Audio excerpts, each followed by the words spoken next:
بسم اللہ الرحمن الرحیم۔ سورۃ الحشر مدنیہ۔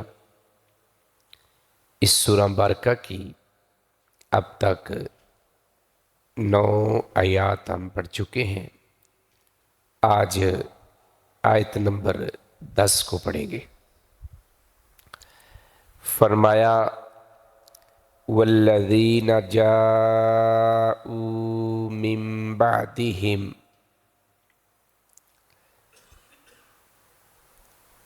اور ان کے لیے واو کا عطف جو ہے للفقراء المہاجرین،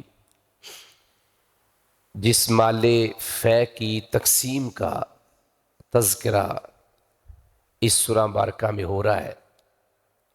وہ مال فے جو بنو نذیر قبیلے سے مسلمانوں کو حاصل ہوا تھا، اس کی تقسیم کے اصول اللہ رب العزت نے اس سورہ مبارکہ میں بیان کیے ہیں کہ وہ مال اللہ اور اس کے رسول کے لیے ہے، پھر بتایا کہ وہ قرابہ داروں کے لیے ہے، یتیموں کے لیے ہے، مسکینوں کے لیے ہے اور مسافروں کے لیے ہے۔ پھر خود بتایا کہ یہ جو مسکین ہے، یتیم ہے، مسافر ہیں، یہ کون سے لوگ ہیں؟ تو فرمایا کہ وہ مہاجرین میں ہیں، سب سے زیادہ اس وقت مہاجرین میں تھے۔ پھر فرمایا کہ انصار میں دوسرے نمبر پر۔ اب ایک تیسرے گروہ کا اللہ نے ذکر کیا ہے۔ تیسرا گروہ کون سا ہے؟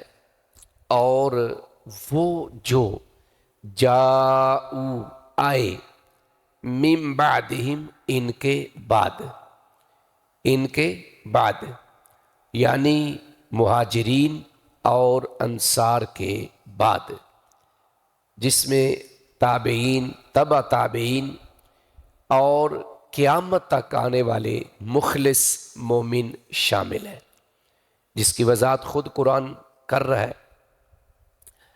اور جو ان کے بعد آئے، واو کا عطف للفقراء المہاجرین، یہ مال فے ان کے لیے ہے جو ان کے بعد آئے، یعنی مہاجرین اور انصار کے بعد جو لوگ آئے، کس میں؟ دائرہ اسلام میں، جو مسلمان ہوئے، جو ایمان لے کر آئے، ان کی بات ہو رہی ہے۔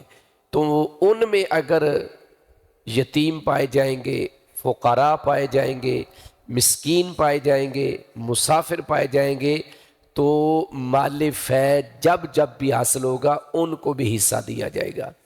اب صاف ظاہر ہے کہ مہاجرین صحابہ اور انصار صحابہ ایک لمٹ تھی، ایک ٹائم پیریڈ تھا جو گزر گیا۔ اب یہ جو تیسرا گروہ ہے یہ قیامت تک چلے گا۔ یہ جو تیسرا گروہ ہے یہ قیامت تک چلے گا، یعنی جو ان کے بعد، تو ان کے بعد جو بھی ایمان میں آتا جائے گا، اور اس میں جو آگے اللہ نے ان کی خوبیاں بیان کی ہیں، جو ان خوبیوں کا مالک ہوگا اس کے لیے مال فے ہوگا۔ تو ترجمے کو سمجھنے کی کوشش کرنی ہے اور اصل مسئلہ بھی سمجھنا ہے۔ اور جو ان کے بعد آئے، جاء کا معنی ہوتا ہے آنا، تو یہ جمع کا صیغہ ہے آئے، ان کے بعد جن کا ذکر پیچھے ہو چکا ہے، یقولون، وہ کہتے ہیں۔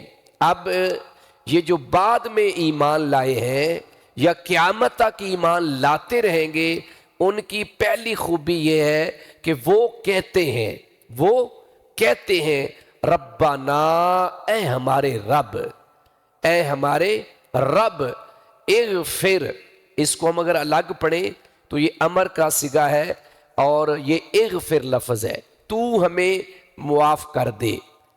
اغفر اللہ سے کہا جا رہا ہے، تو اکٹھا جا پڑھتے ہیں تو حمزۃ الوصل جو ہوتا ہے وہ پڑھنے سے ساکت ہو جاتا ہے، لکھنے میں رہتا ہے لیکن پڑھنے میں ساکت ہو جاتا ہے۔ ربنا اغفر، اے ہمارے رب تو معاف کر دے، تو بخش دے، لانا ہمارے لیے، مطلب ہے ہمیں، وہ کہتے ہیں اے ہمارے رب تو ہمیں بخش دے، تو ہمیں معاف کر دے، وَلِإِخْوَانِنَا الَّذِينَ، لا اور واو کا معنی اور لام کا معنی لیے، اخواننا ہمارے بھائی، الذین جو، الذین جو یا وہ، سبقونا جو ہم سے پہل کر گئے، سبقو جو ہم سے آگے نکل گئے، کس چیز میں؟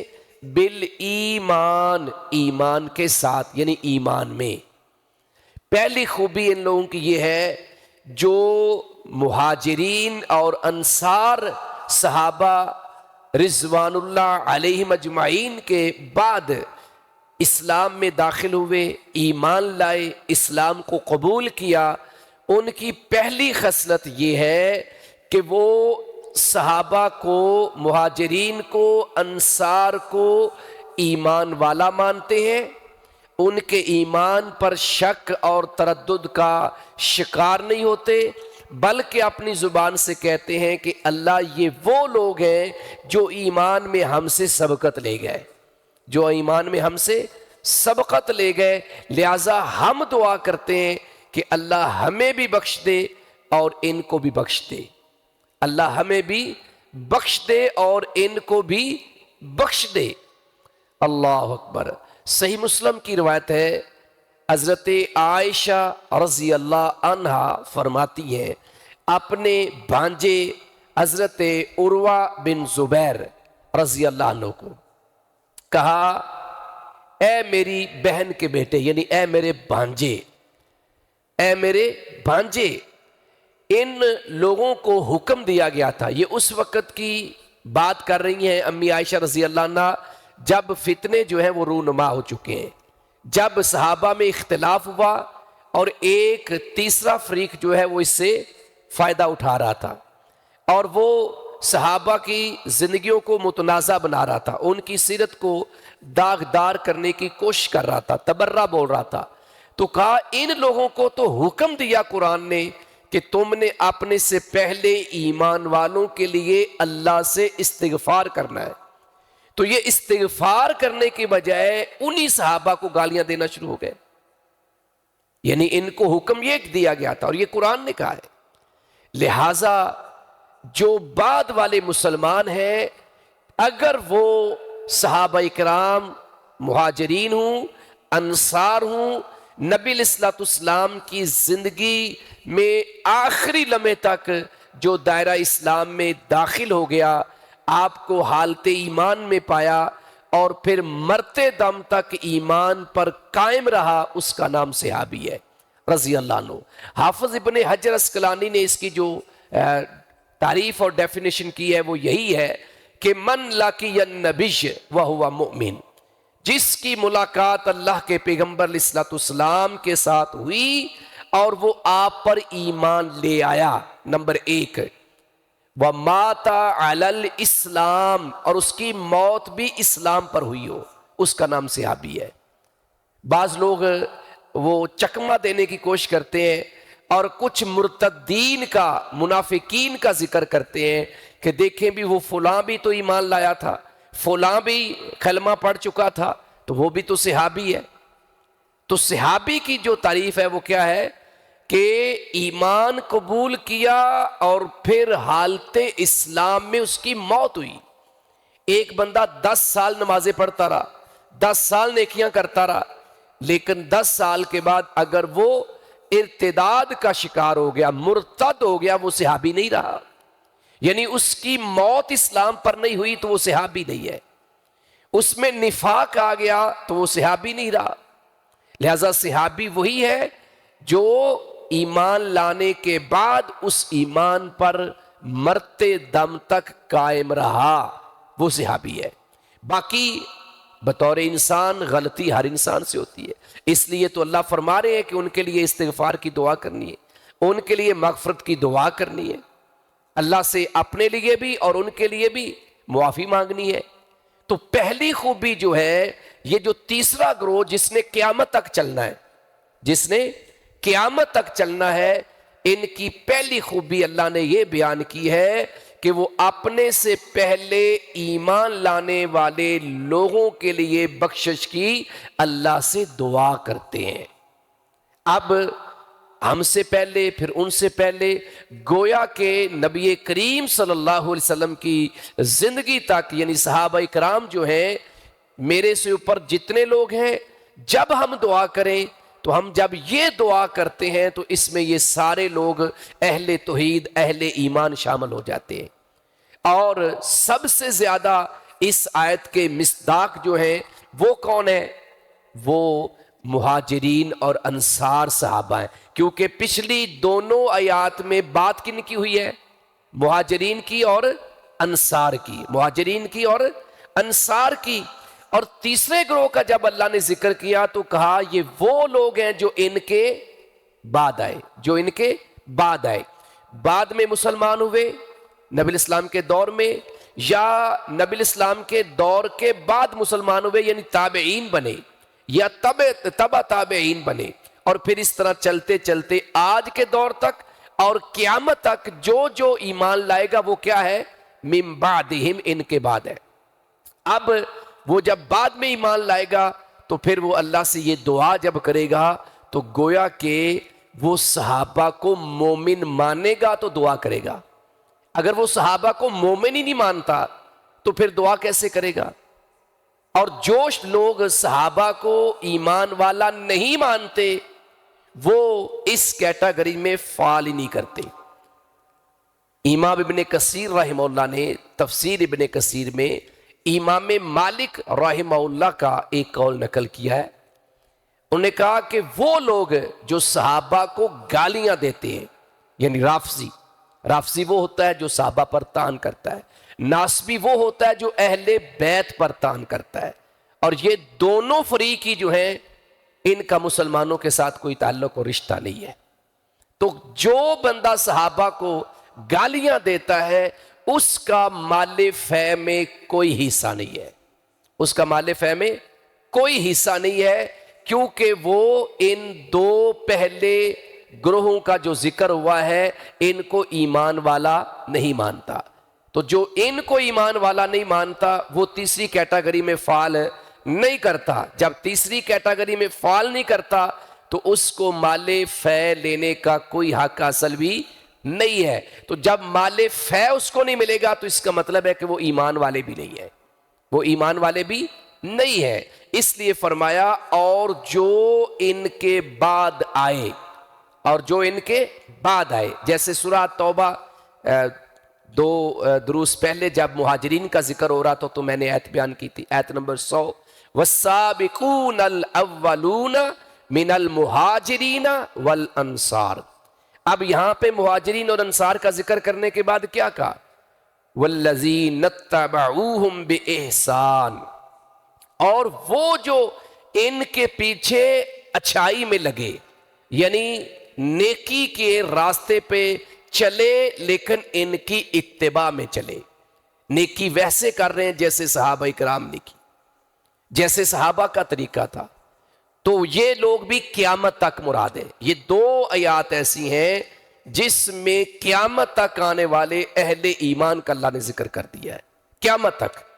اور یہ جو رضی اللہ عنہم ورضوا عنہ ہے، یہ اس آیت کے مطابق آپ میں بھی اس کے مصداق ہو سکتے ہیں اگر ہم واقعہ ہی اتباع صحابہ کر رہے ہیں۔ تو جو صحابہ کو مومن ہی نہیں مان رہا وہ اتباع صحابہ کیسے کرے گا؟ بات سمجھ آ رہی ہے؟ تو اس آیت میں اللہ تبارک و تعالی نے فرمایا والذین اتبعوہم بإحسان، جنہوں نے اچھے طریقے سے ان کی پیروی کی۔ تو پھر اللہ نے یعنی پہلے مہاجرین کا ذکر کیا جو ایمان میں پہل لے گئے، گویا کہ یہ سٹیپ وائز ہے، جو سب سے پہلے ایمان لائے پھر اس کے بعد ایمان لائے، تو اس طرح درجہ بدرجہ سارے صحابہ، اور صحابہ کے بعد پھر تابعین اتباع کرنے میں، کیونکہ تابعین پہلے نمبر پر ہے، پھر تبع تابعین ہے، پھر بعد کے لوگ ہیں، تو گویا درجوں میں کمی تو آتی جائے گی۔ 1450 سال کے بعد جو آج کے مومنین ہیں، واقعی مومن ہیں، صاف ظاہر ہے کہ ان کا کمپیریزن جو 50 سال پہلے ان کے ساتھ نہیں ہے، جو 100 سال پہلے ان کے ساتھ نہیں ہے، تو اس طرح قیامت کے ساتھ جو ہمارے بعد آئیں گے، اگر ہمارا ایمان واقعی وہی ایمان ہے جو اللہ نے قرآن میں بیان کیا ہے، تو وہ ہمارے مقابلہ میں نہیں ہوں گے۔ تو یہ اس طریقے سے سلسلہ چلے گا۔ تو فرمایا کہ اور وہ جو ان کے بعد آئے، یعنی دائرہ اسلام میں آئے، آنے کا مطلب کیا ہے؟ دائرہ اسلام میں آئے، وہ کہتے ہیں اے ہمارے رب ہمیں اور ہمارے ان بھائیوں کو بخش دے جو ایمان میں ہم سے پہل کر گئے، یا جو ایمان میں ہم سے آگے نکل گئے، یا جنہوں نے ایمان میں پہل کی، کوئی بھی ترجمہ آپ کر سکتے ہیں۔ وہ کہتے ہیں اے ہمارے رب ہمیں اور ہمارے ان بھائیوں کو بخش دے جنہوں نے ایمان میں پہل کی۔ جنہوں نے ایمان میں کیا کی؟ پہل کی، یعنی اس پہل کا مزید مطلب میں نے اشارہ کر دیا ہے، آپ تفصیل کے ساتھ سورہ التوبہ کی آیت نمبر 100 کو پڑھ سکتے ہیں، آیت نمبر 100 جو 11ویں پارے کے اندر موجود ہے۔ پھر فرمایا اگلی بات اس سے بھی بڑی اہم ہے، یہ پہلی خوبی ہے کن کی؟ متابعین کی، اتباع صحابہ کرنے والوں کی پہلی خوبی۔ دوسری خوبی کیا ہے؟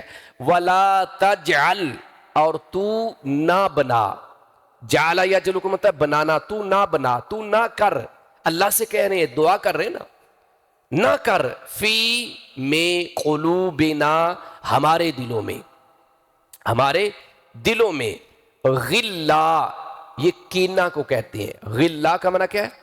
کینہ۔ اے اللہ تو ہمارے دلوں میں کینہ نہ رکھ، کینہ نہ رکھ۔ کن کے لیے؟ للذین، ان لوگوں کے لیے، آمنو، جو ایمان لا چکے، یعنی ہم سے پہلے۔ آج اگر ہم دعا کر رہے ہیں تو ہم سے پہلے جو ایمان لا چکے، یہ تیسرے گروہ کی اگر خوبی نہیں ہے تو وہ ایمان والا نہیں ہے، وہ اس کیٹیگری میں پھر آتا ہی نہیں ہے۔ اب آپ سوچیں کہ مہاجرین اور انصار صحابہ کے بعد جو مسلمان ہوتے رہے، یا یوں سمجھ لیں کہ نبی الاسلام کی وفات کے بعد جو مسلمان ہوئے یا مسلمانوں کے گھر میں پیدا ہوئے، جس کو ہم تابعین کہتے ہیں، جس کو ہم کیا کہتے ہیں؟ تابعین کہتے ہیں۔ اگر ان کے دلوں میں یا چلتے چلتے آج کے دور میں اور قیامت تک کسی انسان کے دل میں اگر صحابہ کے بارے میں کینہ ہوگا تو وہ بذات خود اس کیٹیگری میں فال نہیں کریں گے، اور جو اس کیٹیگری میں فال نہیں کرے گا وہ ایمان والا نہیں ہوگا۔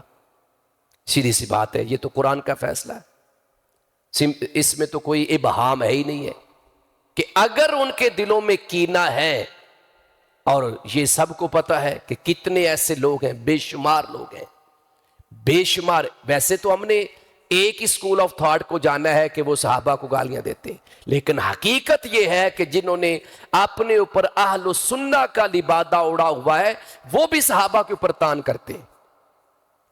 میں کسی کا نام نہیں لینا چاہتا، اشارتاً ایک شخص نے کتاب لکھی خلافت و ملوکیت کے نام سے۔ ہم تو کہتے ہیں نا کہ یہ صرف سیدنا معاویہ یا بنو امیہ کے اوپر بات کرتے ہیں، اور ہمیں بھی یہی پتا ہے کہ سیدنا معاویہ رضی اللہ عنہ یا ان کے بیٹے کے اوپر بات کرتے ہیں۔ نہیں، یہ سٹارٹ کہاں سے لیتے ہیں؟ یہ جنہوں نے اپنے آپ کو اہل سنہ کہا ہے۔ جو دوسری پارٹی ہے وہ تو حضرت ابو بکر رضی اللہ عنہ سے شروع ہو جاتے ہیں، وہ تو وہیں سے لڑائیاں شروع کر دیتے ہیں، وہیں سے لڑائیاں شروع کر دیتے ہیں کہ بھائی وہ بی بی فاطمہ کا حصہ کھا گئے، فلاں کر گئے، فلاں کر کے۔ اور یہ جو دوسرا گروہ ہے جو اپنے آپ کو اہل سنہ کہتا ہے، اس نے کہاں سے شروع کیا؟ حضرت عثمان بن عفان سے شروع کیا، جو عام لوگوں کو پتہ ہی نہیں ہے۔ میں ایک جملہ بتا دیتا ہوں، پہ حیران ہو جائیں گے۔ حضرت عثمان بن عفان رضی اللہ عنہ کی شہادت کا جو سبب اور وجہ بیان کر رہا ہے یہ رائٹر، مصنف، وہ کہتا ہے کہ اس کی وجہ یہ بنی کہ جب یہ خلیفہ بنے نا تیسرے نمبر پر، تو یہ آہستہ آہستہ، یہ ان کی ورڈنگ بتا رہا ہوں، آہستہ آہستہ خلافت کے ان اصولوں سے پیچھے ہٹتے گئے جو حضرت ابو بکر صدیق رضی اللہ عنہ اور حضرت عمر فاروق رضی اللہ عنہ کے وضع کردہ اصول تھے. یعنی جو طریقہ خلافت کا سیدنا ابو بکر رضی اللہ عنہ سے اور سیدنا عمر فاروق رضی اللہ عنہ سے چلا آ رہا تھا، یہ خلیفہ جو ہے اس سے پیچھے ہٹ گیا. اس کا کیا مطلب ہے؟ اس کا سیدھا سا مطلب ہے کہ حضرت عثمان بن عفان نعوذ باللہ وہ غلطی پر تھے، اور وہ چونکہ خلافت کے جو اصول تھے اس کو انہوں نے کہہ لو پس پشت ڈال دیا، جس وجہ سے ان کی شہادت ہوئی، لوگ ان کے مخالف ہو گئے. یہاں سے شروع کرتے ہیں، اور پھر وہ جب حضرت میر معاویہ پر پہنچتے تو وہاں تو پھر کام اور زیادہ خراب ہو جاتا ہے. بہرحال ہمیں کیا حکم ہے کہ ہم نے تمام صحابہ کو ایمان والا ماننا ہے. بالفرض ہم نہیں مانتے، نقصان ان کا ہو رہا ہے، نقصان تو ہمارا ہوگا، ان کا تو کوئی نقصان نہیں ہے. ان کے لیے تو اللہ نے اعلان کر دیا کہ میں ان پہ راضی ہو چکا ہوں. ان کے لیے اللہ نے کہہ دیا میں نے جنتیں تیار کر رکھی، اور ان کے لیے اللہ نے کہا کہ یہ بہت بڑی ان کو کامیابی مل گئی ہے. قرآن بھرا پڑا ہے. تو نقصان ہم اپنا کر رہے ہیں. کہتے ہیں نا کہ چاند کی طرف تھوکو گے تو تھوک تمہارے چہرے پر ہی آئے گا نا، چاند کے اوپر تو نہیں پہنچ سکے گا. تو یہی صورتحال ان لوگوں کی ہے جو صحابہ کے خلاف اس طرح کی باتیں کرتے ہیں. تو فرمایا کہ یہ جو بات ہے نا، یہ جملہ بڑا عام ہے، وَلَا تَجْعَلْ، دعائیں کرتے ہیں کہ اللہ ہمارے دلوں میں نہ رکھنا کیا؟ کینہ. کن لوگوں کے بارے میں؟ لِلَّذِينَ آمَنُوا، ان لوگوں کے لیے جو ایمان لا چکے.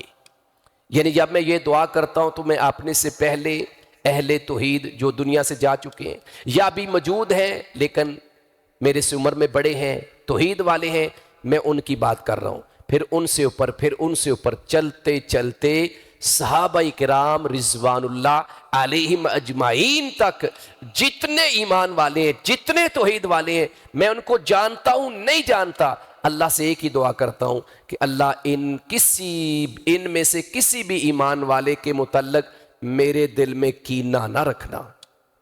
اب جو کینہ رکھتا ہے وہ اس آیت کا مصداق نہیں ہے. جب وہ آیت کا مصداق نہیں ہے تو وہ ایمان والا نہیں ہے.